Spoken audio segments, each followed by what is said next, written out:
محرم میں مرثیے سن رہے ہیں، رکشے والے بھی مرثیے لگا کے، ٹیکسی والے بھی مرثیے لگا کے. بھائی یہ اسلام نہیں ہے. یہ سمجھ رہے ہو؟ جو اس کو اسلام سمجھتا ہے وہ کرے، لیکن ہم سنی مذہب جو ہے وہ اس کی نظر میں یہ اسلام نہیں. نبی صلی اللہ علیہ وسلم نے لعنت فرمائی ہے میت پہ نوحہ کرنے والوں پر. سمجھ رہے ہو؟ آپ نے فرمایا جو گریبان پھاڑے وہ ہم میں سے نہیں ہے. میت پہ چیخنا چلانا اس کو نبی صلی اللہ علیہ وسلم نے لعنت والا عمل قرار دیا ہے. شہادت پہ چیخنا چلانا کسی کی. حضرت جعفر طیار رضی اللہ تعالیٰ عنہ اہل بیت میں سے تھے. وہ جب شہید ہوئے ہیں جوانی میں، ان کی 4 بیویاں تھیں، بیوہ ہو گئیں. معذرت کے ساتھ یہ میں ٹاپک نہیں لا رہا، جو خود سے آ رہا ہے اسے آنے دو. اب شہید ہی چار بیویاں ہی بیوہ ہوئی تھی تو میں ان کو آپ کی خوش کرنے کے لیے ایک تو نہیں کر سکتا نا. ان کی 4 بیویاں کیا ہو گئی؟ بیوہ ہو گئی.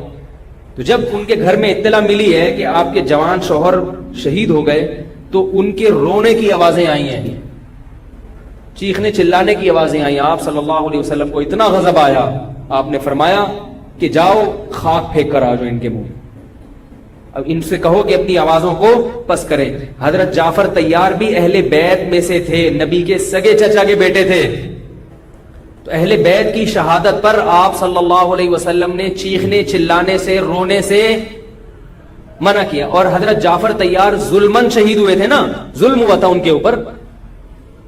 تو اسی طرح ہم یہ کہتے ہیں کہ جیسے حضرت جعفر طیار اہل بیت میں نبی کے سگے چچا زاد بھائی، حضرت حسین نبی کے نواسے، تو جیسے حضرت جعفر طیار کی شہادت پہ چیخنے چلانے والے کو نبی صلی اللہ علیہ وسلم نے پسند نہیں کیا. حالانکہ ان کی بیویوں کا رشتہ، بیوی کا جتنا قریبی رشتہ اپنے شوہر سے ہوتا ہے، اتنا قریبی رشتہ ہمارا حضرت جعفر طیار یا حضرت حسین سے نہیں. رشتہ یقیناً ہے مگر اتنا قریبی نہیں جتنا بیوی کا ہوتا ہے، اولاد کا ہوتا ہے. تو جب بیویوں کو رونے کی اجازت نہیں ہے جو سب سے زیادہ متاثر ہوئی ہیں، تو ہم اور آپ کو حضرت حسین کی یاد میں چیخنے چلانے کی اجازت کہاں سے ہوگی؟ ہم زیادہ فنٹر بننے کی کوشش کیوں کر رہے ہیں بھائی؟ زیادہ آگے نکلنے کی کوشش کیوں کر رہے ہیں؟ یقیناً اہل بیت سے ایمان، اہل بیت سے محبت ہمارے ایمان کا جزو ہے، مگر اس محبت کا اظہار اس طرح سے کرنا ہے جس طرح سے اہل بیت سے محبت کا نبی نے حکم دیا ہے. نہیں آ رہی میرا غلط ہے؟ پولیس کی تو ضرورت نہیں ہے. جس طرح سے حکم دیا ہے بھائی اس طرح سے اہل بیت سے محبت کرنی ہے، اپنی طرف سے نہیں کرنی آپ. تو پہلی بات تو یہ حدیث سمجھ میں آ گئی. اور آپ صلی اللہ علیہ وسلم نے چیخنا چلانا، گریبان پھاڑنا اور یہ سب کے منع کیا ہے. تو سنی مذہب میں ماتم کی اجازت، چیخنے چلانے کی، ہا ہو کرنے کی اجازت نہیں ہے. سمجھ رہے ہو بات کو؟ تو آپ یہ کام نہ کریں. مرثی آپ نہ سنیں، انہیں سننے دیں، انہیں کرنے دیں. آپ رکشہ ٹیکسی چلا رہے ہو، کہہ رہے محرم کے احترام میں گانے نہیں لگاؤں گا، مرثیے لگا دوں گا. بھائی نہ گانے لگاؤ نہ مرثیے لگاؤ. اور مرثیوں میں جس طرح سے اہل بیت کا نام لیا جاتا ہے اس میں اہل بیت کی عزت نہیں ہے بلکہ اہل بیت کی توہین ہے. ہائے زینب، ہائے یوں، ہائے یوں. آپ اپنے گھر کی عورتوں کو چاہتے ہو کہ سڑک پہ ان کا اس طرح سے ہائے ہائے کر کے نام لیا جائے روڈ پہ؟ جب ہم اپنی عورتوں کے لیے ایسی توہین برداشت نہیں کرتے، وہ عورتیں جن کے تقدس کی قسم اٹھائی جا سکتی ہے، جن کے ناخن بھی کوئی نامحرم نہیں دیکھ پاتا تھا، اہل بیت عورتیں تھیں، نبی صلی اللہ علیہ وسلم کی نواسیاں، نبی صلی اللہ علیہ وسلم کے خاندان کی عورتیں، حضرت حسین رضی اللہ تعالیٰ عنہ کے خاندان کی عورتیں. تو ان کے بارے میں میرے بھائی کیسے یہ برداشت کیا جا سکتا ہے کہ کوئی بھی چیخے چلائے ان کا نام اس طرح سے توہین آمیز لہجے سے؟ اسلام نے اکرام سکھایا ہے، عزت اور احترام سکھایا ہے، اور عزت و احترام کے اصول اور آداب بھی سکھائے. تو اس لیے آپ لوگ یہ کام نہ کریں، جو کر رہا ہے اس سے بحث بھی نہ کریں. بولے میں ٹھیک ہے تمہارا مسئلہ ہے کوئی بات تم کر لو، ہم ہی نہیں کریں گے. تو یہ جو سبیلیں لگائی جا رہی ہیں، یہ کہا جاتا ہے کہ حضرت حسین کی یاد میں. تو یہ بھی ایک عجیب بات ہے. حضرت حسین رضی اللہ تعالیٰ عنہ اگر پیاس سے شہید ہوئے تو پانی پی کے یاد منائی جائے گی یا پانی سے اوائڈ کر کے یاد منائی جائے گی؟ عجیب بات ہے. مجھے ایک بات بتاؤ، آپ کا دوست بھوکا بیٹھا ہوا ہے، آپ اس دوست پہ ترس کھا رہے ہو، آپ کہہ رہے ہو، اس کو فون کیا آپ نے، بھائی کیا یار؟ کہہ رہے 2 دن سے مجھے کھانا نہیں ملا. کہہ رہے بس پھر میرے سامنے جو کھانا رکھا ہے میں بھی نہیں کھا رہا، جب تو نے نہیں کھایا تو میں کیوں کھاؤں یار یہ مرغے. یہی ہوتا ہے نا یار، جب تو 2 دن سے بھوکا ہے تو میں بھی تو ایک وقت کا ناغہ کروں نا کھانے کا. لیکن آپ نے کیا کیا, آپ نے دوست کو فون کیا, تجھے کھانا ملا, کہہ رہے 3 دن سے بھوکا ہوں. آپ نے کہا یار بہت افسوس ہوا یار, ایسا کر 2 پراٹھے لے کر آ, ہوٹل کے بیرے کو 2 انڈے لے آ اور 2 دودھ پتی لے آ. ویسے تو 1 پراٹھا کھاتا تھا, آج کتنے کھاؤں گا؟ 2 کھاؤں. دوست فون پہ کہہ رہا یار یہ آرڈر کا, کہہ رہا یار تو بھوکا ہے, تیری یاد میں کیا کروں گا, کھاؤں گا بھی اور پبلک کو بولوں گا آ جا بھائی, تو بھی آ جا یار, تو بھی آ جا. یہ کامن سینس, میری جو سینس ہے بھائی, میں سنی ہوں تو مجھے یہ والا چیز صحیح لگ رہی ہے. اگر پھر بھی آپ کو امام حسین کی یاد میں آپ کہتے ہیں شربت پیئیں گے بھی, پلائیں گے بھی, ٹھیک ہے, آپ کو سمجھ میں آ رہا ہے, میں بندوق لے کے کسی کے پاس نہیں آؤں گا.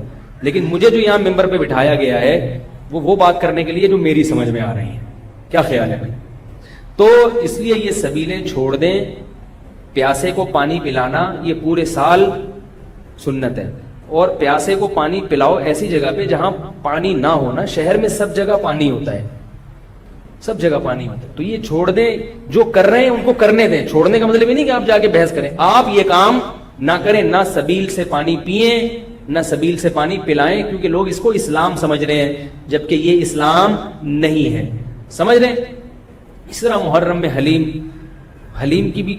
حلیم کا جو فلسفہ بیان کیا جاتا ہے وہ یہ بتایا جاتا ہے کہ حضرت حسین کو کچھ بھی نہیں ملا تھا, کھانے کو کچھ بھی نہیں ملا تھا, تو ہم اب سب چیزوں کا ایک مرغوبہ بنا کے پبلک کو کھلائیں گے, جس سے یہ پتا چلے گا کہ دیکھو حلیم میں گوشت بھی ہے تو حضرت حسین کو گوشت بھی نہیں ملا, حلیم میں چاول بھی ہے تو چاول بھی نہیں ملے ان کو, حلیم میں دال بھی ہے تو ان کو دال بھی نہیں ملی, حلیم میں جو بھی ہے تو ان کو جو بھی نہیں ملی. تو حلیم ایک ایسی ڈش ہے جس میں اتنی ساری چیزیں آتی ہیں کہ یہ ساری چیزیں ایک جگہ جمع کسی اور ڈش میں نہیں ہوتی, تو سب چیزیں کھلانے کا ہمیں ثواب مل جائے گا.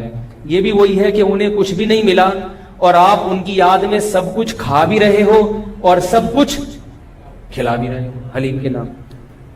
تو یہ بھی کامن سینس کی چیزیں نہیں ہیں, اس لیے چھوڑ دو اللہ کا واسطہ.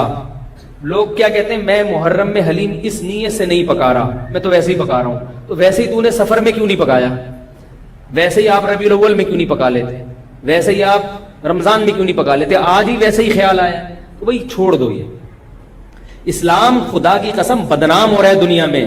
غیر مسلم جب یہ اسلام دیکھے گا اس کو اسلام میں اٹریکشن نظر آئے گی, وہ حلیم کھانے کے لیے مسلمان ہوگا, وہ شب برات کے پٹاخوں کے لیے, حلووں کے لیے ہوگا. نبی سے صحابہ نے پوچھا کہ اسلام کیا ہے, تو آپ صلی اللہ علیہ وسلم نے مختلف حدیثوں میں اس کا مختلف جواب دیا. ایک جگہ فرمایا کہ اسلام ہے کلمہ شہادت, صرف ایک خدا ہے ہمارا, اور نماز قائم کرنا, زکوٰۃ ادا کرنا, حج کرنا اور روزے رکھنا. ایک جگہ فرمایا اسلام یہ ہے کہ تم غربا کا خیال کرو, ان تطعم الطعام, لوگوں کو کھانا کھلاؤ. یہ مطلب نہیں حلیم کھلاؤ, کھانے کا مطلب یہ کہ لوگوں کی بنیادی ضرورتیں سارا سال پوری کرو. اس کو سفر میں ضرورت ہے تو محرم کا انتظار جب غریب کو موقع ملے کہ بھی دیکھو محلے پڑوس میں رشتہ داروں میں کوئی غریب ہے اس کا خیال کرو. آپ سمجھ میں نہیں آ رہی میرا خیال ہے. اچھا, تو اسی طرح جو میں نے عرض کیا آپ کو, یہ جو قصے کہانیاں ہیں کربلا سے غیر ضروری واقعات, یہ میں نے بتایا کہ غلط ہوتے ہیں, ان کو بھی نہ سنا کریں آپ. ان کے غلط ہونے کی ایک دلیل تو میں بیان سے پہلے دے چکا ہوں. ایک اور دلیل کہ جو خطیب لوگ, چاہے وہ شیعہ ہوں یا بعض سنی, سب میں ایسے لوگ, تو یہ غلط ہونے کی بڑی دلیل ایک اور یہ بھی ہے کہ اگر یہ قصہ خطیب لوگ جو حقیقی واقعہ ہے وہ بیان کرتے تو ایک ہی قصہ کئی بار انسان سن نہیں پاتا. نہیں آ رہی بات بھائی؟ یہ قصہ, اب جیسے میں نے یہ قصہ آج بیان کر دیا, واقعہ بیان کیا, اب میں دوبارہ یہ واقعہ بیان کروں, تیسری آپ بولو گے یار تھک گئے مولوی صاحب, ٹاپک چینج کرو. لیکن آپ دیکھ رہے ہیں کہ جو خطیب لوگ ہیں وہ محرم میں پورا محرم ان کا یہ کربلا کا واقعہ بیان کرتے ہیں, لیکن لوگ تھکتے نہیں ہیں. اس کا مطلب ہر واقعہ اور ہر تقریر دوسری تقریر سے جدا اور منفرد ہوتی ہے, ورنہ پبلک سنے گی نہیں. کتنی مضبوط دلیل دے رہا ہوں آپ کو. اس کا مطلب ہے ہر خطیب کو پبلک کے لیے اس بیان کو اٹریکٹیو بنانے کے لیے اس واقعے میں تھوڑا سا ٹماٹر اور دہی کا تڑکا لگانا پڑا. کبھی وائٹ کڑھائی ہوگی دہی والی, کبھی ٹماٹر والی کڑھائی ہوگی, کبھی گرین کڑھائی ہوگی. تو کڑھائی کا تڑکا چینج ہوگا تو پھر صبح کی کڑھائی دوپہر کھا سکتے ہیں, رات کو بھی کڑھائی کھا سکتے ہیں, ورنہ دوپہر جب آپ نے کڑھائی کھا لی رات کو وہ کڑھائی آپ نہیں کھاؤ گے. انسان ایک دفعہ کھا کے دل بھر جاتا ہے اسے. تو یہ خود اس بات کی دلیل ہے. خطیب ہر بیان میں کوئی نئی چیز لے کر آ رہا ہے. اس کا مطلب ہے کہ بھائی ایک واقعہ تھا تو وہ ایک ہی دفعہ ہوا ہے نا واقعہ, اس کو ہر دفعہ وہی ہونا چاہیے نا. ہر دفعہ آپ نے اس میں کچھ نئی چیز لایا ہو تو اس کا مطلب ہے کچھ دال میں گڑبڑ ہے. یہ بھی اس بات کی دلیل ہے. اس لیے یہ چیزیں چھوڑ دیں. رہا یہ مسئلہ کہ لوگوں کے گھر سے حلوے آ جاتے ہیں, کھانا آ جاتا ہے, تو بھائی بہتر یہ ہے کہ ان کو محبت کے ساتھ منع کر دیں. بولے ہم حضرت حسین رضی اللہ تعالیٰ عنہ سے محبت ضرور کرتے ہیں مگر کھا کے بولو بھائی نہیں, روزہ رکھ کے ٹھیک ہے ہم نہیں کھائیں گے.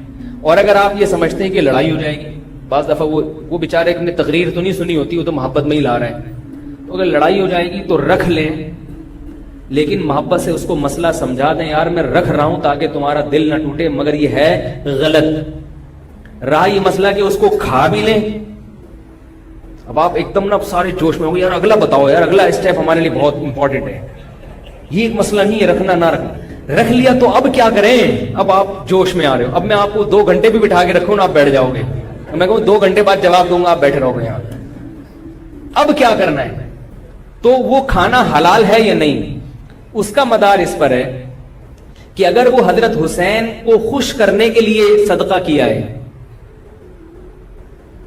خوش کرنے کے لیے, تو غیر اللہ کا تقرب حاصل کرنے کے لیے کوئی عبادت کرنا یہ شرک ہے. آئی بات سمجھ میں؟ نہیں آ رہی میرا خیال ہے. صدقہ خیرات صرف کس کے لیے ہوتا ہے؟ اللہ کی رضا کے لیے. پھر تو وہ چونکہ غیر اللہ کے لیے ہے وہ حرام ہے, اس کا کھانا بالکل ناجائز. اور اگر کسی نے حضرت حسین کو ثواب پہنچانے کے لیے یہ کام کیا ہے, آئی بات سمجھ میں, مقصد اللہ کی رضا ہے, نیت یہ کہ حضرت حسین کو اس صدقے کا ثواب پہنچ جائے, تو یہ عمل بدعت ہے مگر اس سے وہ کھانا حرام بولو بھائی نہیں ہوتا. قبول کرنا غلط ہے کیونکہ اس سے بدعت کی تائید ہو رہی ہے, مگر وہ کھانا حرام نہیں ہوتا. کھانا وہ جائز ہے, اس کو پھینکے نہیں, کھا لیں, میرے گھر نہ بھیجیں, ٹھیک ہے, خود کھا لیں آپ اس کو. یہی مسئلہ ربیع الاول کے حلووں کا بھی یہی مسئلہ ہے, 11ویں شریف کا بھی یہی ہے کہ اگر کسی نے 11ویں شریف حضرت گیلانی رحمۃ اللہ علیہ کو ثواب پہنچانے کے لیے 11ویں نکالی ہے, تو ثواب تو کسی کو بھی پہنچایا جا سکتا ہے, لیکن چونکہ وہ اس کو ضروری سمجھ رہے ہیں یا افضل سمجھ رہے ہیں اور دن متعین کر لیا تو یہ بدعت تو ہے, لہذا اس 11ویں شریف کے حلوے کو قبول نہ کریں, بدعت کی تائید ہے. اور اگر پھٹے بازی کا اندیشہ ہے, لڑائی جھگڑا ہے, محلے داری بھی کرنی ہے, لوگ کہتے ہیں مولوی صاحب تمہیں تو محلے داری کرنی نہیں ہوتی, آپ لوگ تو مسجد سے آئے نکل لیے بدلی گلی سے, ہم تو محلے داری بھی کرنی ہوتی ہے. تو اگر ڈر ہے کہ نفرتیں پھیلیں گی تو قبول کر لیں, لیکن محبت سے اس کو سمجھا دیں, اور جب قبول کر لیا تو ضائع کرنے سے بہتر ہے کہ اس کو کھا لیں, رزق ہے وہ. لیکن اگر کسی نے نیاز نکالی حضرت گیلانی کو خوش کرنے کے لیے کہ اس سے ان کا قرب حاصل ہوگا, وہ خوش ہوں گے, ان کی رضا مقصد ہے, تو پھر یہ کیا ہے؟ شرک ہے. کیونکہ صدقات و خیرات صرف اور صرف جانور کا حلال کرنا صرف اللہ کے لیے, صدقہ یہ عبادت جتنی بھی ہیں وہ صرف کس کے لیے ہوتی ہیں؟ اللہ کے لیے ہوتی ہیں. سمجھ رہے ہو بات؟ تو پھر اگر غیر اللہ کے لیے ہے پھر یہ نظر لغیر اللہ ہے, یہ حرام ہے, ناپاک ہے, نجس ہے. پھر ایسی صورت میں آپ اس کو نہیں کھا سکتے. کیا پوچھ رہے ہیں آپ؟ ہاں یہ بڑا سوال. اب آپ ڈسٹرب ہو رہے ہیں کہ آپ نے تو بجائے فائدے کے ہمیں اور کنفیوز کر دیا. پتہ کیسے چلے گا کہ یار یہ کیا ہے؟ تو پتہ ایسے چلے گا, اس سے پوچھ لو, اس سے پوچھ لو بھائی یہ کیا ہے, یہ کیوں لا رہے ہو؟ تو بتا دے یار یہ حضرت حسین کی یاد میں ہے. تو آپ بولو حضرت حسین کی یاد کیا کمی مطلب ہے؟ ان کو ثواب پہنچانے کو کہتے, ثواب پہنچانے کو بولو یار غلط ہے, بدعت ہے, لیکن بسم اللہ. اس لیے کوشش کریں کہ رد کر دیں اس کو. یہ تو میں قبول کرنے کا اس صورت میں کہہ رہا ہوں کہ بہت ہی کوئی مسئلہ, بعض لوگ پھر دینداروں سے نفرت کرتے ہیں یار, اس کو اس نے تو پورا بیان نہیں سنا ہوگا نا, بہت سے بیچاروں میں جہالت بھی ہوتی ہے, ان کو پتہ نہیں ہوتا. لڑے نہیں کسی سے, محبت سے انکار کرتے ہیں, یار ہم لوگ حلوے مانڈے والے نہیں ہیں, میرے گھر تو پہلے اب تو یہ چیزیں آتی نہیں ہیں, لیکن لوگوں نے جائز چیزیں چھوڑنا بھی بھیج دی ہیں. او بھائی میں نے حلوے مانڈوں کا انکار کیا ہے, عید پہ عید الفطر کا دن کتنا مبارک ہوتا ہے, اس میں تو ایک دوسرے کے ہاں کچھ لے جا رہے. میں پاکستان کا واحد امام ہوں جس کے ہاں عید الفطر کے دن بھی کچھ نہیں آتا. میں اللہ کا شکر ہے کھانے پینے کا بھوکا نہیں ہوں الحمدللہ, مجھے اللہ نے بہت رزق دیا. ایک دن میں نے اپنے خاص دوست سے پوچھا, میں نے کہا یار عید کے دن تو امام کو تو لوگ تھوڑا سا پوچھ لیتے ہیں, ٹھیک ہے اللہ نے مجھے بہت دیا ہے، لیکن اتنا بھی پھیکا نہیں ہونا چاہیے پبلک کو کہ امام سے اتنی عقیدت تو ہوتی ہے. یار عید بقرعید میں تو اڑوس پڑوس لوگ امام صاحب کے گھر کوئی بریانی شریانی. میں نے کہا مجھے شوق نہیں ہے کوئی بریانی شریانی کا، لیکن مجھے لوگوں کے اس ایٹیٹیوڈ پہ تعجب ہوتا ہے کہ مجھے 10 سال ہو گئے تو عید پہ تو کچھ بھیج دو. تو ان صاحب نے مجھے کہا اسی محلے کے، انہوں نے کہا اصل میں لوگ ایسا نہیں ہے کہ آپ سے نفرت کرتے ہیں، آپ نے بیانات اس قسم کے کیے ہوئے ہیں کھانے پینے کے بارے میں کہ لوگ ڈرتے ہیں. لوگ کیا کرتے ہیں؟ ڈرتے ہیں کہ بھیج دیا تو ایسا نہ ہو کہ وہیں سے واپس کر دیں. اتنا سخت آپ نے اس میں موقف اختیار کیا. تو میں نے کہا وہ تو حلوے مانڈوں کے بارے میں اختیار کیا. تو خیر عید پہ اب امید ہے انشاءاللہ. ٹھیک ہے ٹھیک، لیکن نہ بھیجیں آپ لوگ، محبت بس زبان سے اظہار کر دیں.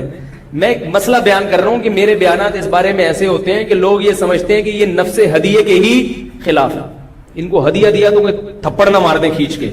تو ایسا ایٹیٹیوڈ، میں نے کہا اچھا ہے یہی رہنے دو، اس سے تھوڑی سی لوگوں میں عزت رہے گی کہ لوگ سمجھتے ہیں بڑی سینگ ہے نہیں مگر ٹکر مارتے ہیں یہ. تو یہ اس لیے ہم نے سخت موقف اختیار کیا ہے کہ لوگ امام کو کی توہین کرتے ہیں. اب ایک صاحب کے ابا کا انتقال ہو گیا، ہر جمعرات کو میرے گھر کوفتے، انڈے آلو اور کوفتے لے کر آ رہے ہیں. ہم تو جمعراتی مولوی ہیں نہیں، مجھے یہ پتہ ہی نہیں تھا کہ آج جمعرات ہے. میں نے کہا چلو بیچارہ عقیدت محبت میں لا رہا ہے تو میں رکھ لیتا تھا. گھر والوں نے پھر جب ہر جمعرات کو ہونے لگا تو گھر والوں نے جمعرات کو رات کو کھانا پکانا ہی چھوڑ دیا. انہوں نے کہا یار جب آ ہی جاتا ہے تو میں نے کہا چلو ٹھیک ہے اللہ دے رہا ہے. بیچارہ ہے بھی عقیدت محبت میرا نمازی تھا. کوفتوں کا ٹائٹ قسم کا بڑا مزیدار سالن آ رہا تھا. ایک دن مجھے خیال ہوا کہ یار کچھ دن پہلے ان کے ابا کا بھی انتقال ہوا ہے اور یہ جمعرات بھی ہے، ایسا تو نہیں ابا کے ثواب کے لیے مجھے کھلا رہے ہوں. میں نے ان سے پوچھا یہ آپ اپنے ابا کو ثواب پہنچانے کے لیے مجھے کھلا رہے ہو؟ انہوں نے کہا جی. میں نے کہا یار آپ مجھے ایک بات بتاؤ کہ آپ کے دادا کا جب انتقال ہوا تھا تو آپ نے اپنے ابا کو کبھی گفٹ دیا یا کھانا کھلایا؟ تو اس لیے کھلائے نا کہ وہ آپ کے ابا ہیں. اگر ابا کو کسی دن آپ نے کھلایا، ابا پوچھے بیٹا کیوں کھلا رہے ہو؟ آپ کے ابا دادا کا انتقال ہوا ہے ان کے ثواب کے لیے آپ کو کھلا رہا ہوں، ابا کو غصہ آئے گا کہ نہیں آئے گا؟ اور بھائی ابا کو جو کھلایا جاتا ہے اس لیے نہیں کہ دادا کی موت واقع ہو گئی، ابا کو اس لیے کھلایا جاتا ہے کہ وہ ابا ہیں. نہیں آ رہی بات سمجھ میں؟ آپ اپنی منگیتر کو ایزی لوڈ کرا رہے ہو 500 کا، وہ کہے بھائی کیوں کرا رہے ہو؟ اصل جواب یہ کہ بھائی وہ تو غلط ہے یہ ایزی لوڈ نہ کرایا کریں، لیکن جو آج کل عرف چل رہا ہے آپ کیا کہو گے؟ بھائی ایک تعلق ہے، ایک محبت ہے، میں چاہتا ہوں یہ رشتہ نہ ٹوٹے، یہ کہو گے نا. اگر آپ نے کہا میری چونکہ دادی کا انتقال ہوا ہے تو چونکہ ان کو ثواب پہنچانے کے لیے کوئی غریب مسکین بھیکاری مل نہیں رہا تھا، میں نے کہا تم ہی ہو غریب تو چلو میں تمہیں 500 روپے کا بیلنس لوڈ کرا دوں، اس کو غصہ آئے گا کہ نہیں آئے گا؟ اگر اس میں غیرت ہوگی تو غصہ آئے گا. تو یاد رکھو عزت دار، جس کو عزت دار، میں نہیں کہہ رہا میں عزت دار ہوں، لیکن جس کی کو آپ عزت دار سمجھتے ہو اس کو ہدیہ دیا جاتا ہے، اس پہ صدقہ نہیں کیا جاتا، ثواب پہنچانے کے لیے نہیں، ہدیہ دیا جاتا ہے اس کے اکرام کے لیے، اس سے محبت بڑھانے کے لیے، اس سے تعلق بڑھانے کے لیے. تو علماء کو ہدیہ دیا کرو ثواب کی نیت سے نہیں، محبت کی نیت سے. ثواب غریبی میں خود بخود ملے گا. نہیں یاری میں ثواب خود بہت غریبی میں مل جائے گا. تو میں نے ان سے کہا کہ بھائی یہ کوفتے کسی غریب کو کھلائے، میں اللہ کا شکر ہے غریب نہیں ہوں، کسی غریب کو صدقہ کر دیا کرے ابا کے ثواب کے لیے. آئندہ مجھے اس گلی میں آپ کوفتے لے کر گھومتے ہوئے نظر نہیں آئے، ٹھیک ہے؟ آئندہ نہیں نظر. تو یہ ایک صدقہ اور ہدیے میں فرق ہے کہ ہدیے میں سامنے والے کی عزت ہوتی ہے، بھی ہدیے میں بہت عزت احترام کے ساتھ کہ قبول کر لیں تو بڑی نوازش ہوگی آپ. اور ہدیہ مالدار علماء کو بھی دیا جاتا ہے، بلکہ مالدار علماء کو ہدیہ دینا زیادہ ثواب ہے کیونکہ اس میں ان کی بے عزتی کا پہلو بالکل بھی نہیں ہوتا.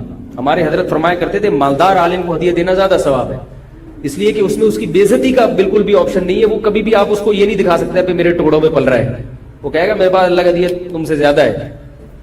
تو کہاں سے کہاں بات چلی گئی. تو ایصال ثواب کے لیے کھلانا تو یہ بھی توہین ہے. تو اگر کوئی پیرانے پیر کی نیاز نکال کے آپ کے گھر میں لا رہا ہے ان کو ثواب پہنچانے کے لیے، تو اس میں آپ کی بے عزتی بھی ہے. اس میں آپ کو یہ ثابت کرایا جا رہا ہے کہ آپ چونکہ محلے میں سب سے غریب ہیں، ان کو ثواب پہنچانے کے لیے مجھے آپ سے زیادہ کوئی مستحق نظر نہیں آیا. میں نے کہا چلو بسم اللہ. تو آپ کہیں بھائی ہم غریب نہیں ہیں، ہم ہدیہ قبول کرتے ہیں، صدقات و خیرات قبول نہیں کرتے. اگر غریب ہوں تو بھی یہ کہہ دیں کہ غریب نہیں ہے. اپنی غربت بیان کرنی ہے تو اللہ کے سامنے بیان کرو نا, پبلک کے سامنے کیوں بیان کرے آپ؟ کیا خیال ہے؟ غریب ہو کے بھی آدمی رہے ایسے جیسے اس سے بڑا, ہمارے حضرت بہت مسکین تھے, غریب تھے 60 سال کی عمر تک, لیکن فرماتے میں رہتا ایسے تھا, پبلک سمجھتی تھی اس محلے میں ان سے زیادہ پیسے والا کوئی ہے ہی نہیں. لوگ کہتے مجھ سے آ کے قرضے مانگتے تھے, ایسی شان کے ساتھ انہوں نے, مولوی تھے, مولوی ایسے ایسے مولوی بھی ہیں مارکیٹ میں, دیکھو آپ, مولوی تھے مگر ایسے رہتے تھے, کہتے لوگ مجھ سے آ کے قرضے مانگتے تھے. تو اپنے بارے میں فیصلہ کریں کہ ادھر ہیں یا ادھر. اگر سنی ہیں تو مرثی سننا چھوڑ دیں, کربلا کے واقعات جو مستند ہیں وہ علماء کی کتابوں میں پڑھیں, ٹھیک ہے, ایک تاریخی علم ہے, لیکن ہماری شریعت پہلے سے کامل ہے, ہم نے اسی کو فالو کرنا ہے. محرم میں شادی بھی ابھی کیا کریں, محرم میں شادی کے بہت سارے فائدے ہیں. ایک یہ کہ برکت ہوگی انشاءاللہ, محرم کا مہینہ ہے. دوسرا فائدہ یہ کہ بدعت کی, جو لوگ سمجھتے ہیں محرم میں شادی غلط ہے تو بدعت کی مخالفت ہوگی, اس کا الگ سے ثواب ملے گا. تیسرا فائدہ یہ کہ محرم میں شادی ہال سستے ہوتے ہیں, سستے میں شادی ہو جائے گی. کیا خیال ہے؟ تو فائدے ہی فائدے, مزے ہی مزے. اور رہا یہ مسئلہ کہ محرم میں شادی ہوئی اور خدا نخواستہ ناکام ہو گئی, ابھی لوگ یہ بھی کرتے ہیں, ناکام ہو جائے, کہہ رہے محرم میں ہوئی تھی نا اس لیے, تو ان سے بولو بہت سے میرے علم میں ایسے ہیں جنہوں نے ربیع الاول میں کی تھی, ان کی بھی ناکام ہو. شادی کے کامیاب ہونے یا ناکام ہونے کا تعلق اس سے نہیں ہے کہ رمضان میں ہو رہی ہے کہ محرم میں, وہ اس سے ہے کہ میاں بیوی کا رشتہ جوڑ کا تھا یا نہیں تھا, دونوں تمیز سے رہنا چاہتے ہیں کہ نہیں چاہتے. اگر دونوں تمیز سے رہنا چاہتے ہیں تو کہیں بھی نکاح ہوگا انشاءاللہ کامیاب ہوگا. اگر دونوں تمیز سے یا دونوں میں سے ایک میں اڑی ہے, وہ رہنا ہی نہیں چاہتا تمیز سے, تو حرم کے اندر بیت اللہ کے اندر بھی نکاح ہوگا تو وہ ناکام ہو جائے گا. سمجھ گئے؟ اللہ تعالی ہم سب کو سمجھنے کی, عمل کرنے کی توفیق عطا فرمائے. الحمدللہ رب العالمین. سورہ ملک ان آیات پہ درس چل رہا ہے کہ تم اپنی بات چھپا کے کہو یا سب کے سامنے ظاہر کر کے کرو. انہو علیم بذات الصدور, وہ سینوں کے بھیدوں کو جانتا ہے. تو اس پر میں نے بیان کیا تھا کہ یہ لوگوں کے ذہن میں شیطان ایک وسوسہ ڈالتا ہے کہ یہ کیسے ممکن ہے کہ کروڑوں اربوں لوگوں کی بات اللہ ہر وقت سن رہا ہے, ہم جب ایک کی طرف کان لگاتے ہیں تو دوسرے کی ہماری سمجھ میں نہیں آتی, تیسرے کی سنتے ہیں تو پہلے دو سے رہ جاتے ہیں. اللہ ہر وقت ہر ایک کی سن رہا ہے. تو یہ اعتراض اور اشکال ہمیں اس لیے ہوتا ہے کہ ہم اللہ کو اپنے اوپر قیاس کر رہے ہوتے ہیں. ایک بات خوب اچھی طرح سمجھ لو, خوب اچھی طرح, کہ جو لوگ بھی مذہب کے مخالف ہیں نا, مخالف, ان کے جتنے بھی دلائل ہیں اسلام کے خلاف, اللہ کے وجود کے خلاف, محمد صلی اللہ علیہ وسلم کی نبوت کے خلاف, یاد رکھو اگر اللہ کا وجود, جنت اور جہنم, فرشتوں کا وجود, یہ تمام چیزیں عقل کے خلاف ہوتی تو قرآن عقل کے بہت زیادہ استعمال کا حکم نہ دیتا. افلا تتفکرون, غور و فکر کیوں نہیں کرتے؟ ان فی خلق السماوات والارض لآیات لأولی الالباب, فرمایا آسمان اور زمینوں کے پیدائش میں عقل والوں کے لیے نشانیاں ہیں. افلا تعقلون, عقل سے کام کیوں نہیں لیتے؟ افلا یتدبرون, تدبر کیوں نہیں کرتے؟ خوب اچھی طرح گہرائی میں گھس کے غور کیوں نہیں کرتے؟ ام علی قلوب اقفالها, دلوں پہ تالے پڑ گئے ہیں, سوچتے کیوں نہیں ہو؟ اور یہ کہتے ہیں کہ ہماری عقل, ہم عقل سے فیصلہ کراتے ہیں. اگر عقل سے فیصلہ کرا رہے ہوتے میرے بھائی تو بے عقلی کی باتیں نہیں کر رہے ہوتے. تو یہ کہہ رہے سائنسدانوں کی سمجھ میں فرشتے نہیں آ رہے, تو سائنسدان کی سمجھ میں تو دوسرا سائنسدان نہیں آ رہا ہوتا, بعض دفعہ اس کی تحقیق نہیں آ رہی ہوتی. تو ہر چیز کو اللہ نے ایک محدود صلاحیت دی ہے. آنکھ کی ایک محدود صلاحیت, کانوں کی ایک محدود صلاحیت, سونگنے کی ایک محدود صلاحیت, تو سوچنے کی بھی اللہ نے ایک محدود صلاحیت دی ہے. اس سے آگے دماغ اس پہ ریسرچ کر ہی نہیں سکتا ہے. تو یہ جو چیزیں ہیں فرشتوں کا وجود, یہ ہمیں اسلام سے پتہ چلی ہیں. اگر اسلام کا برحق ہونا ثابت ہو جائے دوسرے دلائل سے, تو اسلام جو بات کہے گا اس کا برحق ہونے کے لیے الگ سے دلیل کی ضرورت نہیں ہوگی. جیسے جج کے سامنے دو گواہوں کا برحق ہونا ثابت ہو جائے کسی اور دلیل سے, تو جو دو گواہ کسی اور کے حق میں جب گواہی دیں گے تو اس گواہی کے لیے جج کے پاس الگ سے دلیل ہونا ضروری نہیں ہے، کیونکہ جج کے سامنے اس دلیل سے ایک چیز ثابت ہو گئی ہے جس دلیل کا برحق ہونا کسی اور دلیل سے ثابت ہو گیا ہے. بہت مشکل. تو فرشتوں کا جو وجود ہے اس کا برحق ہونا ایسی دلیل سے ثابت ہے جس دلیل کا برحق ہونا کسی اور دلیل سے ثابت ہے. وہ دلیل کیا ہے وہ ایک الگ ٹاپک ہے، ابھی میں اس پہ بات نہیں کروں گا. تو اسلام کا برحق ہونا اتنے دلائل سے ثابت ہو چکا ہے کہ اب اسلام جو جو دعوے کرے گا ان میں ہر دعوے کے لیے آپ کے پاس دلیل کا ہونا ضروری نہیں ہے، کیونکہ اگر ہر دعوے کے لیے دلیل کا ہونا ضروری ہوتا تو پھر اسلام کی دلیل کی کیا ضرورت تھی آپ کو. ارے بھائی جج نے دو گواہ بلائے کہ بھائی یہ بندہ صحیح کہہ رہا ہے غلط کہہ رہا ہے، تم گواہی دو. یہ جج اسی لیے بلاتا ہے نا کہ جج کے پاس اس آدمی کے برحق ہونے کی اس کے علاوہ کوئی دلیل نہیں ہوتی. اگر ہو تو ان دونوں کی کیا ضرورت ہے. تو بہت سی چیزیں ایسی ہیں جہاں سائنس پہنچ نہیں سکتی. اگر سائنس فرشتوں تک پہنچ سکتی ہوتی تو ہمیں فرشتوں کے وجود پر، جنت اور جہنم کے وجود پر، اور آخرت برحق ہے، موت کے بعد ایک زندگی ہے، ان چیزوں پر پھر پیغمبروں کی ضرورت بولو بھائی نہیں.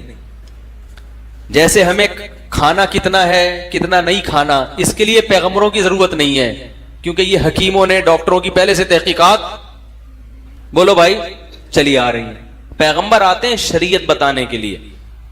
تو فرشتوں کا جو وجود ہے یہ قرآن و سنت سے بھی ثابت، پھر تورات اور انجیل سے بھی ثابت ہے. یہ حضرت موسیٰ علیہ السلام، عیسیٰ علیہ السلام، یہودی بھی مانتے ہیں، عیسائی بھی مانتے ہیں، مسلمان بھی مانتے ہیں کہ تمام پیغمبروں نے بتایا ہے. اور یہ بھی بتایا کہ یہ انسان کی مدد بھی کرتے ہیں اور انسان کو اللہ کے حکم سے نقصان بھی پہنچاتے ہیں. تو اگر وہ چیز لیبارٹری میں نہیں آئی تو یہ اس کی علامت نہیں ہے کہ اس کا وجود ہے ہی نہیں. قرآن کہہ رہے لہو معقبات من بین یدیہ ومن خلفہ یحفظونہ من امر اللہ. اللہ فرماتے ہیں پے در پہ ایسے فرشتے آنا جانا لگا رہتا ہے جو اللہ کے حکم سے انسان کی حفاظت پہ مامور ہیں. تو صرف ایک نہیں ہے، ہر وقت فرشتوں کی ایک لائن لگی ہوئی ہے جو انسان کو بہت سارے شر سے بچا رہے ہوتے ہیں. آپ کہہ سکتے ہیں کہ جتنے شر اس وقت تک دریافت ہوئے ان سے بچانے کے لیے تو تحقیق یہ ہے کہ فلاں چیز سے فلاں چیز بچاتی ہے، فلاں سے. تو کون سا شر ایسا ہے جو فرشتہ بچا رہا ہے بھائی جراثیم ہے نا، اس سے بچنے کے لیے ہمارا اندر کے جراثیم ہیں. تو ہر چیز سے بچنے کے لیے کوئی انتظام ہے. سردی سے بچنے کے لیے کمبل ہے. کیا خیال ہے بھائی؟ سردی ایک ایسا شر ہے جس سے بچنے کے لیے کیا ہے؟ کمبل ہے بھائی. تو کون سی چیز ہے؟ فرشتے کون سے شر سے بچا رہے ہیں؟ بھائی بہت سے شر ایسے ہیں جو آپ نے دیکھے نہیں ہیں. جیسے 8 سے 100 سال پہلے اگر کوئی یہ بات کرتا کہ ہم پر جو بیماریاں حملہ کرتی ہیں اس سے بچانے کے لیے اندر کے جراثیم ہیں جو ہمیں بچا رہے ہوتے ہیں، کوئی مانتا؟ دیکھا ہی نہیں ہے نا اس نے. تو ایسے بہت سے شر ایسے ہیں جو انسان کی طرف متوجہ ہوتے ہیں، لیکن انسان ہماری لیبارٹریوں ان کو ٹریس، جتنی شیطانی قوتیں ہیں، جن جو ہے نا جن، یہ مادے سے بنی ہوئی مخلوق ہی نہیں ہے. آپ کو پتہ ہے ریسرچ یہی ہے نا کہ جو آگ ہے وہ مادہ نہیں ہے، یہی ہے نا ریسرچ، وہ انرجی ہے، وہ توانائی ہے. تو جنات کو اللہ نے آگ سے بنایا تو وہ مادی چیز ہی نہیں ہے کہ جو ہماری لیبارٹری میں وہ کس قسم کی مخلوق بنائی ہے یہ ہم نہیں جانتے. فرشتوں تو جنات سے بھی ہٹ کے ایک الگ مخلوق ہیں جن کو اللہ نے نور سے بنایا ہے، روشنی سے بنایا ہے. تو اب کون سی چیزیں شر ایسے ہیں جو ہم پہ حملہ کرتے ہیں وہ ہمیں معلوم نہیں ہے. جب معلوم ہی نہیں ہے تو ان سے بچنے کے لیے بھی اللہ نے کچھ انتظام رکھے ہوئے ہیں. وہ انتظام کس کے ذریعے ہیں؟ فرشتوں کے ذریعے. اور یہ بڑی عجیب مخلوق ہے، قرآن و سنت سے پتہ چلتا ہے. بہت طاقتور ہیں، ان سے اللہ کام لیتے ہیں. بڑی بڑی قوموں کو اللہ نے فرشتوں کے ذریعے تباہ و برباد کیا ہے. اور یہ انسان سے محبت کرتے ہیں، اللہ کی حمد و ثنا کرتے ہیں. یہ ساری صفات قرآن و سنت نے بیان کی ہیں اور ان میں کوئی بات بھی عقل کے خلاف نہیں ہے. بھائی ہو سکتا ہے ایسی مخلوق ہو سکتا ہے ہمیں اس قسم کی چیزیں نقصان پہنچا رہی ہوں، ایسی مخلوقات ہوں جو ہم نے دیکھی. بھائی ہم نے تو جراثیم دیکھ لیا نا، اور بھی تو مخلوقات ہو سکتی ہیں. یہ کون دعویٰ کر سکتا ہے کہ ساری کائنات کی ہر چیز میری سمجھ میں آ گئی ہے؟ یہ دعویٰ کرنا ہی حماقت ہے. میرے ساتھ ایسا ہوا تھا ایک دفعہ, میں وہ کام کر رہا تھا, تو وہ ابھی چھوڑو, پھر میرے واقعہ پہ کلپ بنا دیں گے لوگ, بہت بڑے بزرگ ہیں, کرامت مفتی صاحب کی, پھر جو بزرگ مانتے ہیں وہ واہ واہ, اور جو نہیں مانتے وہ گالیاں لکھ رہے ہوں گے, ٹھیک ہے نا, یہ مارکیٹ میں یہ چل رہا ہے. تو یہ جو ہے نا فرشتوں کے ذریعے مدد, یہ مشاہدے پر مبنی حقیقت ہے. بچا لیتے ہیں فرشتے انسان کو, کوئی ایسی دھکا دے دیتے ہیں, بعض دفعہ ایسا بھی ہوتا ہے, گاڑی آ رہی ہے, کئی واقعات ہوئے ہیں, پیچھے سے بس آ رہی ہے, اور کیا ہوا ہے, ایک چھوٹا سا واقعہ میں بتاتا ہوں, اس میں کرامت کا اتنا عنصر نہیں ہے, کرامت کا عنصر نہیں ہے, تو چونکہ اس میں کی لاجک بھی ہے تو اس لیے وہ بتا دیتا ہوں. مجھے یاد ہے میں ایک دفعہ جا رہا تھا, تو ہم بچے تھے نا, ہماری عادت تھی ٹیکنیکل قسم کے کچھ الٹے سیدھے کام کرنے کی, کوئی یونیک قسم کا مارکیٹ میں کام لے کر آئے. تو وہ تندور سے گھر والوں نے روٹیاں لینے کے لیے بھیجا, تو میں روٹیاں لے کے آ رہا ہوں, تو میرے ساتھ میرے کزن بھی, ہم نے کہا اوپر دیکھ کے چلتے ہیں آسمان پر. بچے تھے نا, نئی نئی شرارتوں کا شوق ہوتا ہے, کیونکہ وہ تقریباً 1 کلومیٹر کا فاصلہ تھا. تو ہم نے کہا کہ ہم اتنے دنوں سے تندور آ رہے ہیں, اب یہ تجربہ کرتے ہیں کہ اوپر دیکھ کے ہم گھر تک پہنچ سکتے ہیں کہ نہیں پہنچ سکتے, یعنی اندازے سے چلتے ہیں ستاروں کو دیکھ کے. نہیں آ رہی سمجھ میں؟ اوپر دیکھ کے, آسمان پہ دیکھ کے چلیں گے, چلتے چلتے نا اندازے سے کون پہنچتا ہے اور کون کہیں اور نکل جاتا ہے. اب کیسی بے وقوفی بھائی, کچھ اللہ کا, لیکن بچوں تو بچے ہوتے ہیں. اب مجھے یاد ہے میں اوپر دیکھ رہا ہوں, اور دیکھتے دیکھتے دیکھتے دیکھتے جا رہا ہوں, مجھے خیال آیا بھائی کہیں بس سے نٹ, کیونکہ سڑک بھی تھی, کوئی ٹکرا نہ جاؤں. بالکل ایک پوائنٹ پہ آ کے نا مجھے خیال ہوا ہے کہ ایک دفعہ نیچے دیکھ لو. نیچے دیکھا, کھلا ہوا گٹر, ایک قدم اگر آگے ہوتا تو یہ واقعہ سنانے والا آج اس کائنات میں موجود نہ ہوتا. آپ کہتے بھئی ایک تھے, آپ کیا کہتے ہیں, بلکہ کہتے ہی نہیں, ہمارے گھر والے کہہ رہے تھے ہمارا ایک بچہ تھا, والدین کہہ رہے تھے ایک بچہ تھا. تو اور مرا کیوں, وجہ موت کسی کی سمجھ میں, جتنے بھی محققین بیٹھتے وہ لکھتے کہ بچہ اللہ نہ کرے کیوں مرا, کسی کی سمجھ میں نہیں آتا, کیونکہ اس اسٹائل میں تو کوئی بھی نہیں مرا ہوگا بھائی صاحب. تو پھر مجھے اندازہ ہوا کہ بھائی ایسا تجربہ آئندہ. لیکن دیکھو اتنا لمبا فاصلہ میں نے طے کیا, بالکل جب اس کے کنارے پہ پہنچا ہوں اور اگلا قدم گٹر میں, تو یہ عین ممکن ہے کوئی اللہ کی طرف سے کوئی مخلوق ہو جس نے گردن کو نیچے, کیونکہ موت کا وقت نہیں آیا نا, اللہ نے کہا نیچے دیکھ لو ابھی, ٹھیک ہے نا. یہ واقعہ تم نے سنانا بھی ہے. یہ بھی ممکن ہے کہ کوئی اتفاقی واقعہ ہوا ہو, بس اللہ نے بچایا تو اللہ نے دل میں ڈال دیا. تو ایسے کام بعض دفعہ اللہ فرشتوں سے بھی لیتا ہے, وہ آ کے گردن موڑ دیتے ہیں آپ کی, ٹھیک ہے نا. دل میں خیالات بھی ڈالتے ہیں فرشتے, دل میں خیالات بھی ڈال دیتے ہیں, جیسے جنات دل میں خیالات ڈالتے ہیں, وساوس, ایسے ہی فرشتے بھی دل میں خیالات ڈالتے ہیں. دوست ہوتے ہیں انسان کے, جنات جیسے دشمن ہے تو فرشتے کیا ہیں, دوست ہیں, وہ اچھے خیالات ڈالتے ہیں. تو بعض دفعہ وہ خیال ڈال دیتے ہیں, اللہ تعالیٰ اس کے دل میں ڈال دیتے ہیں, اس کو بولو نیچے دیکھو, بس بہت ہو گیا مذاق, نیچے دیکھو, نیچے دیکھا تو گٹر ہے. تو اتنا اللہ کا شکر ہے, ہم نے کہا بھائی آئندہ اس قسم کا مذاق نہیں ہوگا, دوڑ لگا لیں گے کون پہلے پہنچتا ہے, ٹھیک ہے نا, اوپر دیکھ کے نہیں چلنا. تو قرآن میں ہے نا کہ تتنزل علیہم الملائکۃ الا تخافوا ولا تحزنوا وابشروا بالجنۃ التي کنتم توعدون. اللہ فرماتے ہیں جو لوگ دین کے راستے پہ آتے ہیں, مجاہدے کرتے ہیں, قربانیاں دیتے ہیں, تو صرف اتنا نہیں ہے کہ ان کو جنت کا یقین ہے, آ رہے ہیں, ان کو فرشتوں کی طرف سے بشارتیں بھی ملتی رہتی ہیں. فرشتے ان کے کان میں آ کے کہتے رہتے ہیں, ان کے دل میں آ کے خیالات ڈالتے رہتے ہیں, ان قریب یہ آزمائش ختم ہونے والی ہے, ان قریب یہ آزمائش ختم. بشارتیں کہ اس جنت کی خوشخبری قبول کرو جس کی وسعت آسمانوں اور زمینوں سے زیادہ ہے. تو فرشتوں کی طرف سے باقاعدہ تسلیاں ملتی ہیں انسان کو, چونکہ ان لوگ کو ملتی نہیں ہے نا, کوئی دین پر چلتے ہی نہیں ہے, تو نہ تسلیاں ملتی ہیں نہ قربانی ہے, کچھ بھی نہیں ہے, تو یہ انکار کر دیتے ہیں. جن کو ملتی ہے ان سے پوچھو, وہ کہتے ہیں ہمیں الحمدللہ, میں نہیں کہہ رہا کہ مجھے ملتی ہیں, میں تو کوئی اتنا نیک آدمی اللہ کہ مجھے بنا دے, لیکن جن کو ملتی ہیں اس کے بہت واقعات ہیں جن کو فرشتوں کی طرف سے کیا ملتی ہیں, تسلی, صبر کی. تبھی تو ان کا صبر بہت زیادہ ہوتا ہے. اور اللہ فرماتے ہیں کہ فساء قرینا، کہ جو لوگ دین کے خلاف چلتے ہیں اللہ شیطان کو، جنات کو ان کا دوست بنا دیتا ہے، اور وہ جنات ان کے دل میں الٹے الٹے خیالات ڈالتے رہتے ہیں۔ یخرجہم من النور الی الظلمات، ان کو سیدھے راستے سے اندھیروں کی طرف، ہر آنے والا دن پہلے سے زیادہ برا۔ تو جو لوگ مذہب کے خلاف ہیں ان کی دیکھو نا، ہر آنے والا دن پہلے سے کیا ہوتا ہے ان کا؟ بدتر، بدتر سے بدتر ہوتا چلا جاتا ہے ان کا ہر آنے والا دن۔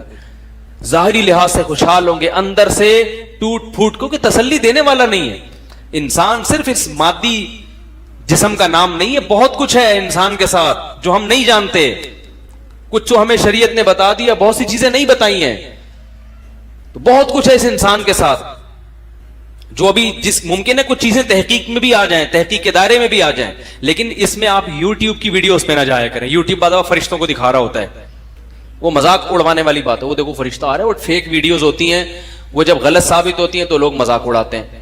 وہ کسی نے دکھایا وہ ایک پتھر ہے آسمان اور زمین کے درمیان میں، وہ کرامت، وہ پتہ چلا ڈرامے بازی ہے، کچھ بھی نہیں ہے۔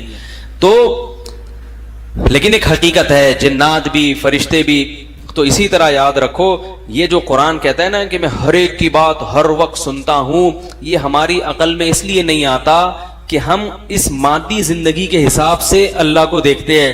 اللہ کی ذات عقل سے بالا تر ہے، وہ سننے دیکھنے کے لیے اسباب کا محتاج نہیں ہے۔ جب وہ اسباب کا محتاج ہی نہیں ہے تو اس کے لیے نہ سننا تعجب کی بات ہے۔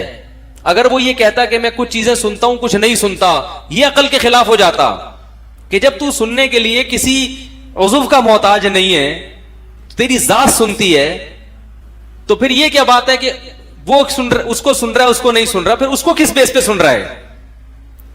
نہیں آ رہی بات میرا خیال ہے، اس کو کس بیس پہ سن رہا ہے؟ تو سب کو سن رہا ہے، نہیں سن رہا تو کسی کو بھی نہیں۔ اگر قدرت ہے تو ہر چیز کی ہے، نہیں ہے تو کسی چیز کی بھی نہیں ہے۔ تو اللہ کا علی کل شیء قدیر ہونا، اللہ کا ہر چیز کا سننا، یہ عقل کے خلاف نہیں ہے۔ یہ دعویٰ عقل کے خلاف ہے کہ کچھ چیزیں سنتا ہے اور کچھ نہیں سنتا، یہ عقل کی۔ جیسے مشرکین یہ کہتے ہیں کہ اللہ نے فلاں معبود کو یہ اختیار دیا، فلاں کو یہ اختیار، وہ اپنی مرضی سے جو چاہیں کر سکتے ہیں۔ تو اللہ نے کہا کہ ان کے پاس اس کرنے کی وہ طاقتیں نہیں ہیں۔ جس کے پاس طاقت ہوتی ہے اسباب سے ہٹ کے کچھ کرنے کی، پھر وہ سب کچھ کر سکتا ہے، کیونکہ جب آپ کچھ کرنے کے لیے کسی سبب کے محتاج نہیں ہو تو آپ کے پاس ماورائی طاقتیں ہیں، پھر تو جو چاہے کرو آپ۔ ایسا معبود نہیں ہو سکتا جو کچھ تو کر سکتا ہو اور کچھ نہیں کر سکتا ہو، یہ نہیں ہو سکتا۔ کرے گا تو سب کچھ کرے گا، نہیں کرے گا تو کچھ بھی نہیں کر سکتا۔ تو اس لیے اللہ نے فرمایا کہ اسروا قولکم او اجہروا بی، اپنی باتوں کو چھپا کے کرو یا سب کے سامنے ظاہر کر کے، انہ علیم بذات الصدور، وہ سینوں کے بھیدوں کو بھی جانتا ہے۔ کیونکہ جب وہ جانتا ہے تو جاننے میں پھر چھوٹی بات ہو بڑی بات ہو، سوچنے کی حد تک ہو یا بولنے کی حد تک ہو، پھر سب چیزیں اس کے اختیارات کے دائرے میں آتی ہیں، کوئی چیز پھر اس کی دسترس سے باہر نہیں ہے۔ تو اسی لیے اللہ نے آگے فرمایا کہ جب وہ سب کچھ، الا یعلم من خلق، فرمایا جس نے پیدا کیا وہ سن نہیں سکتا؟ کیا مطلب؟ بھئی پیدا کرنے کی بھی کوئی لاجک نہیں ہے، زیادہ مشکل کام ہے۔ کسی چیز کو بنانا زیادہ مشکل ہے، اس کے معاملے میں نالج رکھنا یہ نسبتاً آسان ہے۔ تو جو مشکل کام جس نے کر کے دکھا دیا بغیر کسی سبب کے تمہیں بنا دیا، جو آج تک سائنسدانوں کی سمجھ میں نہیں آ رہا، الٹی سیدھی تھیوری لا رہے ہیں، کوئی کہہ رہا ہے یوں بنا تو کوئی کہہ رہا ہے بندر تھا۔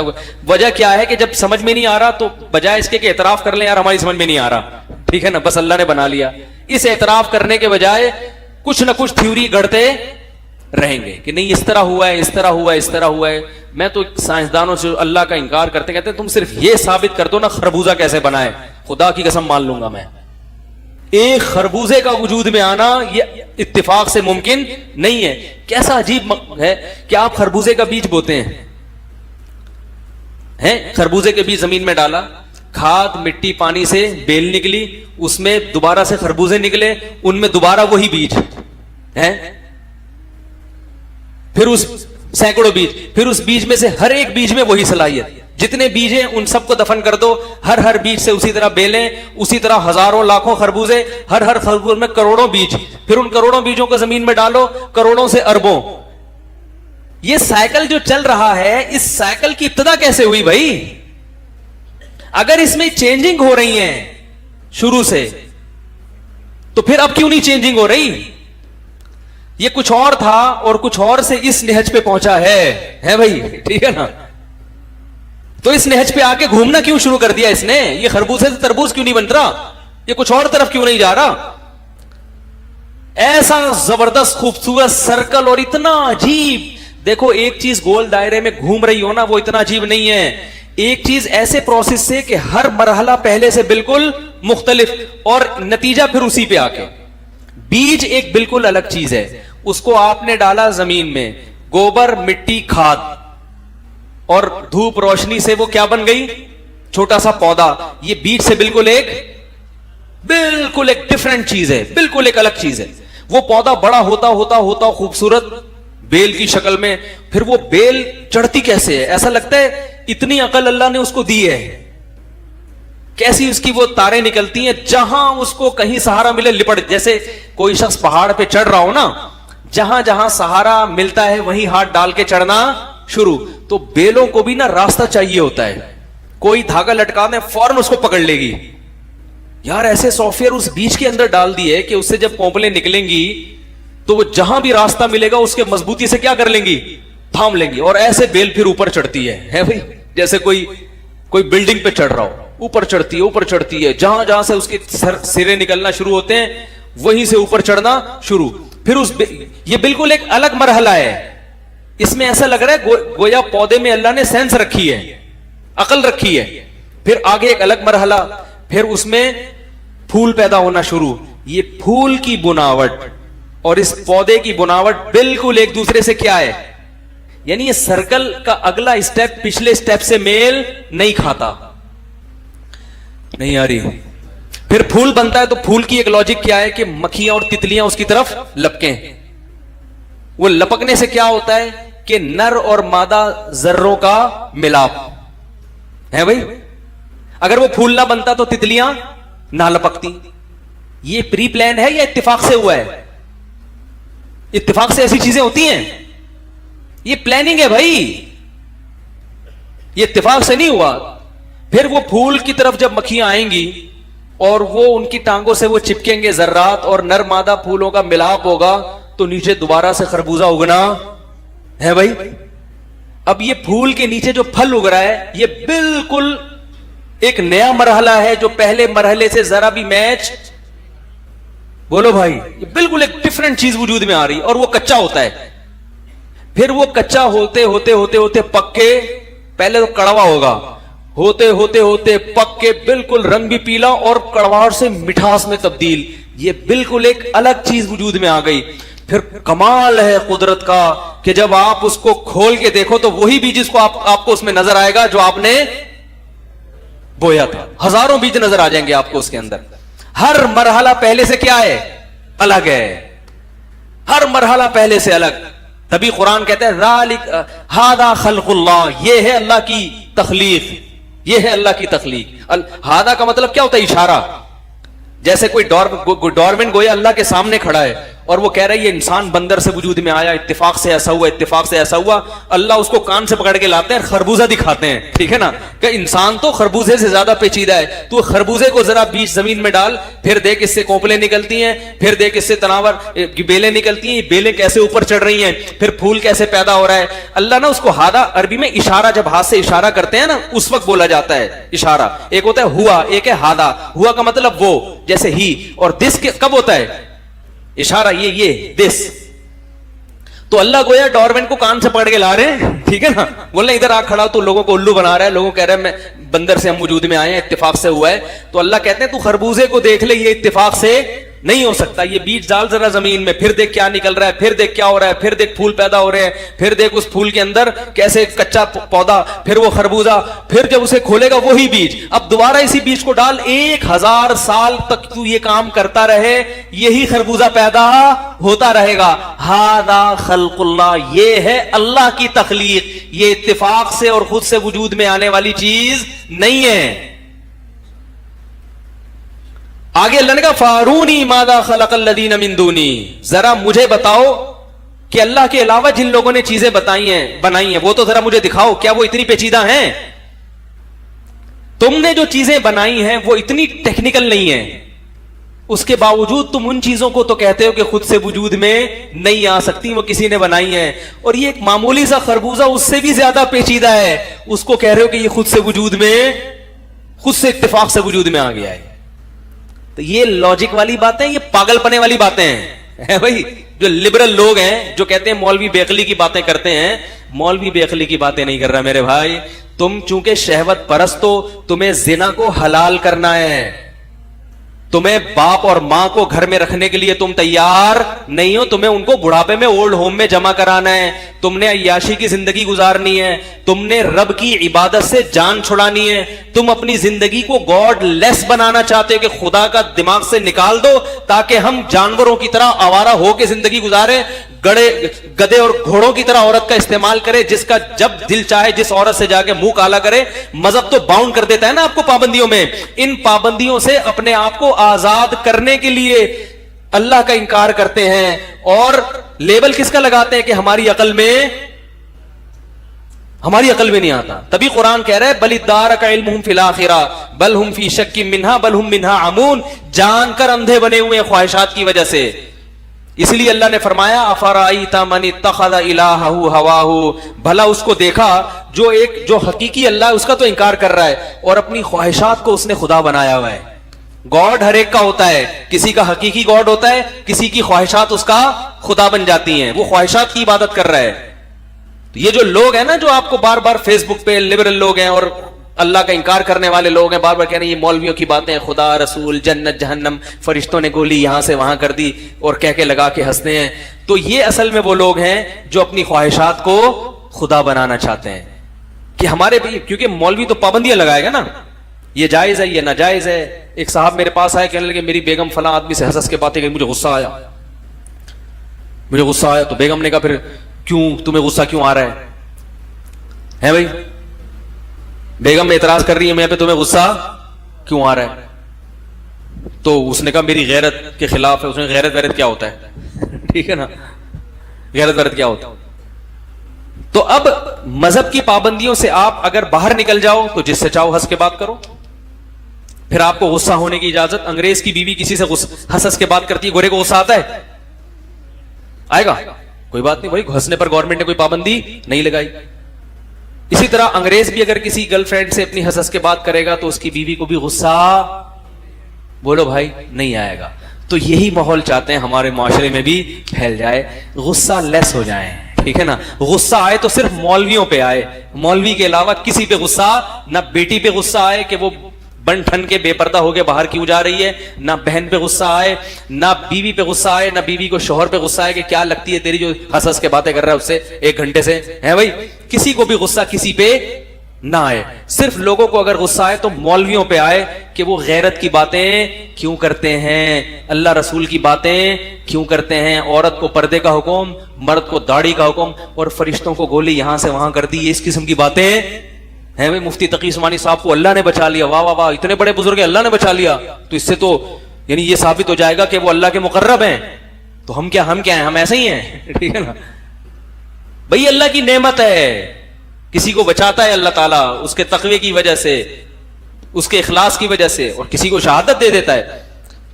تو ان کو کسی پہ غصہ نہیں آتا ہے تو صرف کس پہ, باقی میں جو مولویوں کا دفاع کرتا ہوں اس کا مطلب یہ ہرگز نہیں ہے کہ سب مولویوں کا میں دفاع کرتا ہوں. یہ ڈکشنری سے نکال دو, مجھے پتا ہے, میں تو شعر سناتا ہوں. ہے خرابی دین کی ان 3 سے, شاہ ظالم پیر جاہل مولوی بے دین سے. 2 چیزیں ہیں مولویوں میں کہ اگر وہ دو بیماریوں میں سے ایک بیماری بھی کسی مولوی میں ہوگی تو بیڑا غرق کرے گا. بس یہ بات کر کے میں بیان ختم کرتا ہوں. کسی بھی مولوی کے بیان سننے ہو یا اس سے فائدہ اٹھانا ہو تو دو چیزیں چیک کر لیا کرو کہ یہ گڑبڑے نہ ہو. نمبر ایک, خود عمل ہی نہیں ہوگا, بعض دفعہ دعوے ہوں گے عمل نہیں ہوگا, وہ بیڑا غرق کرتا ہے. اور بعض دفعہ علم نہیں ہوتا, عمل بہت ہوتا ہے.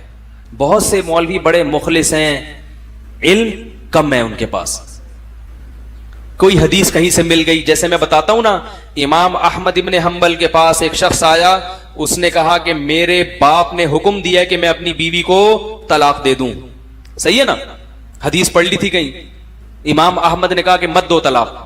اس نے کہا کہ نبی نے حکم دیا ہے حضرت عمر کے بیٹے کو کہ جب باپ حکم دے بیوی کو طلاق دینے کا تو کس کی اطاعت کرو؟ بولو بھائی, باپ کی. تو حدیث تو ہی ہے, پیغمبر کی تعلیمات تو یہ ہیں کہ باپ جب حکم دے رہا ہے بہو کو طلاق دینے کا تو بیٹے پر لازم ہے کہ وہ کیا کر دے. اب یہ ادھورا علم ہے, بہت مشکل. یہ گڑبڑ کرتا ہے. یہ جو مولوی جو بیڑا غرق کر رہے ہیں نا دین کا, یہ وہ ہیں جن کو علم میں رسوخ, بولو بھائی, نہیں ہے. یا رسوخ تو ہے, سمجھنے کی صلاحیت, ہر چیز کی ہر صلاحیت اللہ نے ہر ایک میں تھوڑی رکھی ہے. تو امام احمد بن حنبل چونکہ مجتہد تھے نا, انہوں نے فوراً کہا کہ حل ابو کا مثل عمر, کیا تمہارا باپ بھی عمر جیسا ہے؟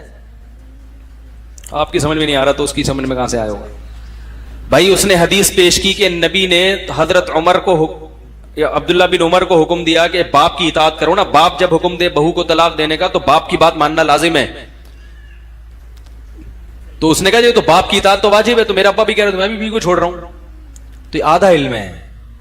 تو حضرت امام احمد بن حنبل نے کیا کہا, حل ابو کا مثلو عمر, کہ تمہارے ابا بھی حضرت عمر جیسے. حضرت عمر کے بارے میں تو اطمینان تھا کہ اگر وہ حکم دے رہے ہیں تو اس کی کوئی لاجک ہوگی. تمہارے ابا کا کیا پتا بھائی, بلا وجہ خامخواہ کی ٹینشن بھی ہوتی ہے نا. آج کے ساس سسر جو میری بیانات سن رہی ہیں ساسیں, ان کے علاوہ کی بات کر رہا ہوں. آج کے ساس سسر کا کوئی بھروسہ تھوڑی ہے کہ یار ویسے ہی خامخواہ میں بلا وجہ بہو سے چڑے ہوئے بیٹھے ہوئے ہوں اور بیٹے کو حکم دے رہے ہوں اس کو چھوڑ دو. بعض دفعہ بلا وجہ نہیں, باوجہ بھی ہوتے ہیں, بعض دفعہ بلا وجہ بھی ہوتے ہیں. تو اس میں رائے لینی پڑتی ہے کہ یہ کسی وجہ سے کہہ رہے ہیں یا خامخواہ میں اپنا غصہ نکال رہے ہیں بلا وجہ. تو ادھورا علم کیا کرتا ہے انسان کو.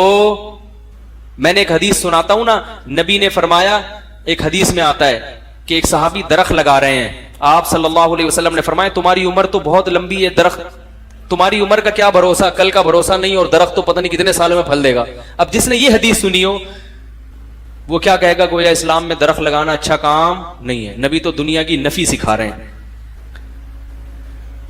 کیا ہو گیا, بس یہ ختم کر رہا ہوں, آخری ہے, واقعی آخری ہے. دیکھو حدیث میں آتا ہے ایک صحابی درخت لگا رہے ہیں, آپ صلی اللہ علیہ وسلم نے ان کو کہا کہ کیا درخت 5-6 سال بعد جا کے پھل دے گا. میں حدیث کا مفہوم اپنے الفاظ میں بیان کر رہا ہوں. اور موت کا کوئی بھروسہ نہیں, کل مر جاؤ پرسوں مر جاؤ ہیں, موت کا ایک لمحے کا پتہ نہیں ہے, اور امیدیں اتنے سالوں کی. جس نے صرف یہ حدیث پڑھی ہو آدھا علم ہے, وہ کہے گا بھائی وہ کبھی بھی کوئی کھجور کا درخت لگا رہا ہوگا, یا حکومت جب مہم چلائے گی درخت لگانے کی تو کہے گا یار کیا پتا, زندگی کا کوئی بھروسہ ہے نہیں, اور ہم درخت لگا لگا کے پتہ نہیں پھل دیں گے بھی نہیں دیں, ہے بھائی. وہ اس حدیث سے یہ مطلب لے گا نا, جیسے رفع الیدین کی آتی ہیں حدیثیں, نہ کرنے والی کا پتہ وہ ضعیف ہے. وہ کیا ہے جو رفع الیدین نہ کرنے کی حدیث عبداللہ بن مسعود کی ہے نا, جس میں نہ کرنے کو سنت قرار دیا, وہ صحیح حدیث ہے. اس میں حضرت سفیان کو جو مدلس کہا گیا ہے نا, تو وہ اس درجے کے مدلس نہیں ہے جس کی وجہ سے حدیث ضعیف ہو جائے. انہوں نے صرف ہاں درخت لگانے کی, تو بھائی درخت لگانے کی یہ حدیث اگر سامنے ہوگی تو آپ اس حدیث کا اصل مفہوم نہیں سمجھو گے. دوسری حدیث صحیح مسلم کی جس میں آپ نے درخت لگانے کی ترغیب دی, فرمایا جس نے درخت لگایا اور مر گیا تو مرنے کے بعد چرند پرند بھی جب تک درخت سے کھائیں گے اس کو قبر میں ثواب ملے گا. موت کا اس میں بھی ذکر اور اس میں بھی. پتا چلا درخت لگاؤ دنیا کی لالچ میں نہیں, انسانیت کی ترقی کے لیے.